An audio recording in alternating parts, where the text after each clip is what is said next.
Happy Raj ஹாப்பியா இருக்கு, நல்லா இருக்கு, படம் நல்லா இருக்கு. ஒரு தடவை பார்க்கலாம். சப்ஜெக்ட் நல்ல சப்ஜெக்ட். பேரண்ட்ஸை நம்ம ரெஸ்பெக்ட் பண்ணுன்ற விஷயத்த காமிச்சிருக்காங்க. சில இடத்துல அந்த லாஜிக் எல்லாம் ஒரு மாதிரி இருக்கு. அந்த சின்ன வயசுல இருந்தே ட்ரெயின் டிக்கெட்லாம் யாரும் அவ்வளோலாம் ஞாபகத்தமெல்லாம் வச்சுட்டு இருக்க மாட்டாங்க. சின்ன வயசுலயே ஒரு டப்பால கிஃப்ட் வந்து டைரி மில்க் கொடுப்பாராமா, இன்னமும் அந்த டைரி மில்க் கிஃப்டா வச்சிருப்பானா தெரியல. அந்த லாஜிக் மிஸ்டேக்ஸ் எல்லாம் கொஞ்சம் கொஞ்சம் இருக்கு.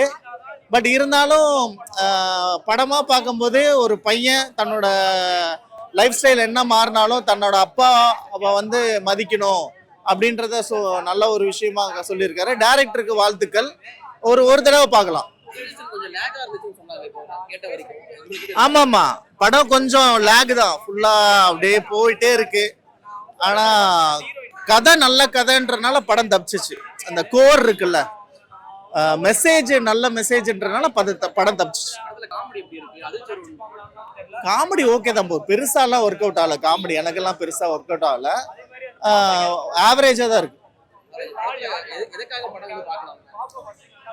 பசங்களுக்கு கூட்டு வந்து காட்டலாம், பேரண்ட்ஸ் எப்படி ரெஸ்பெக்ட் பண்ணும் அப்படின்ற ஒரு விஷயத்த வந்து நல்லா சொல்லியிருக்காங்க. இப்போ பசங்களுக்கு எல்லாம் ஸ்கூல் லீவா இருக்குல்ல, ஸோ குட்டி பசங்களெல்லாம் ஃபேமிலியோட கூட்டு வந்து காட்டலாம். ஸோ அவங்களுக்கு கொஞ்சம் மதிச்சு பார்ப்பாங்க.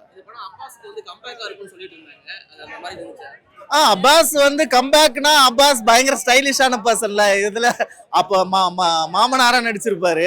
அப்பாஸ் கம்பேக்னா ஓகே, அப்பாஸ் நடிச்சிருக்காரு, ஒரு கேரக்டரா தான் நடிச்சிருக்காரு. அவ்வளவுதான், மொத்தம் நல்லா இருந்தது.